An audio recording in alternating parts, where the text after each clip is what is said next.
12 তারিখের জন্য প্রস্তুত? আমরা জয়যুক্ত হব ইনশাআল্লাহ। সংগ্রামী সাথী এবং বন্ধুগণ, ওই যে এক চাঁদাবাজ লুটেরা চক্র আছে, চিনেন নাকি আপনারা? মাঠ ঘাট, নদী, বন্দর, টেম্পু স্ট্যান্ড সব জায়গায় লুট করতে চায়, সব জায়গায় ওরা দখল করতে চায়। লুটপাট আর দখল করতে করতে কোনো কিছু আর ছাড় দিতে চায় না। এখন তারা আমিরে জামাতের সোশ্যাল মিডিয়ার অ্যাকাউন্টটা লুটপাট করতে চায়। সংগ্রামী সাথী এবং বন্ধুগণ, ওই যে লন্ডন থেকে এক মুফতি এসেছে, চিনেন নাকি আপনারা? আসার পরে বলেছিল কি জানি, আই হ্যাভ আ প্ল্যান। সেই প্ল্যান কি কেউ আর খুঁজে পাচ্ছে না। অবশেষে বোঝা গেল যে এইভাবে লুটপাট করে নীল নকশা এবং ষড়যন্ত্রের মাধ্যমে, সোশ্যাল মিডিয়া অ্যাকাউন্টের মাধ্যমে আমিরে জামাতেরকে বদনাম করে যদি তারা কিছু করতে পারে, কারণ বাংলার জনগণ জানিয়ে দিয়েছে দিল্লির সামনে মাথা নত করে দস্তখত দিয়ে লন্ডন থেকে যে মুফতি এসেছে তার বিএনপি চলবে না। লাল কার্ড তো রেডি আছে নাকি? 12 তারিখে ওই চাঁদাবাজ যারা নতুন করে জালেম হতে চাইছে, যারা নতুন করে ষড়যন্ত্র করছে, যাদের নেতা মুখে গণভোটে হ্যাঁ বলে তার দলের কর্মীরা নায়ের প্রচারণা করে, তাদের জন্য আমাদের লাল কার্ড।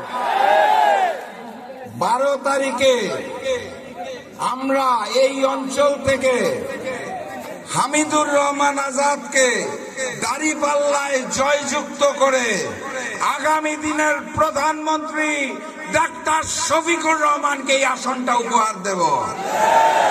প্রস্তুত তো নাকি? মার্কাটা কি? মার্কাটা কি?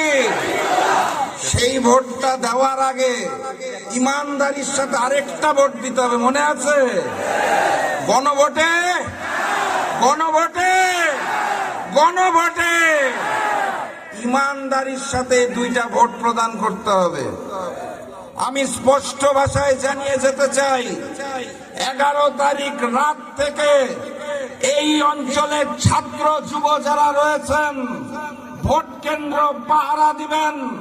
ফলাফল ঘোষণার আগ পর্যন্ত ভোট কেন্দ্রের ত্রিসীমানা ছাড়বেন না। এই নতুন জালেম পুরাতন জালেমের মতোই ভোট কেন্দ্র দখল করে লুটপাট করে ফলাফল পরিবর্তন করতে চায়। আমরা কি সেটা হতে দেব? তিতুমিরের বাঁশের কেল্লার মতো প্রয়োজনে হাতে একটা করে বাঁশ রাখবেন, ফলাফল ঘোষণার আগ পর্যন্ত মাঠ ছাড়বেন না। সংগ্রামী সাথী এবং বন্ধুগণ, এই এলাকার যে সন্তান হামিদুর রহমান আজাদ, ওনাকে নিয়ে কি নতুন করে কিছু বলা লাগবে? উচ্চ শিক্ষিত মানুষ, ভালো মানুষ, সাবেক সফল এমপি। সবচেয়ে বড় কথা, এখানে 11 দলের নেতৃবৃন্দ যারা আছেন, এই যে আমার বাম পাশে একজন কেন্দ্রীয় নেতা আছে মুসাবি নিজার, আমরা 11 দলের নেতারা হামিদুর রহমান আজাদের কাছে অত্যন্ত কৃতজ্ঞ। কারণ আমরা যখন আগে 8 দল ছিলাম, 8 দল থেকে 11 দল, এই যে ঐক্যবদ্ধ বাংলাদেশ, এইটার সমন্বয়কের নাম হামিদুর রহমান আজাদ।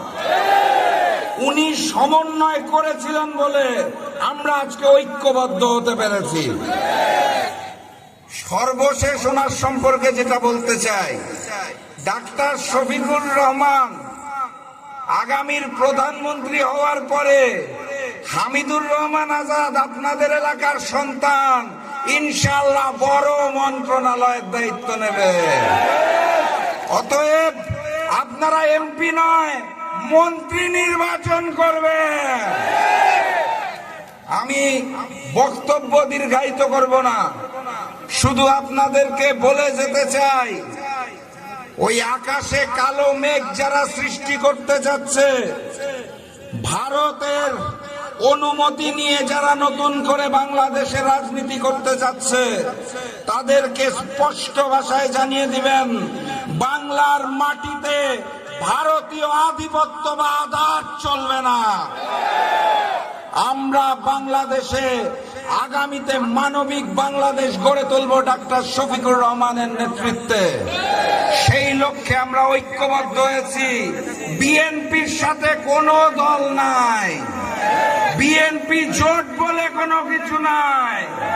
৩-৪ বামপন্থী নেতা, ওই বামপন্থী বিএনপি বনাম ঐক্যবদ্ধ বাংলাদেশ, আমরাই বাংলাদেশ, আগামীর মানবিক বাংলাদেশ হামিদুর রহমান আজাদের নেতৃত্বে এই এলাকায় গড়ে তোলা হবে ইনশাআল্লাহ। আমরা প্রস্তুত। তাহলে স্লোগান নিয়ে বিদায় দেই। আজকের অনেকগুলা প্রোগ্রাম আমার। স্লোগানটা মনে আছে? ওই যেই স্লোগান শুনে পুরাতন জালেম আওয়ামী লীগের বুক কাঁপত, যেই স্লোগান শুনে নতুন জালেম বিএনপির বুক কাঁপে, যেই স্লোগান শুনলে ভারতের বুক কাঁপে, সেই স্লোগানটা মনে আছে? নারায়ে তাকবীর।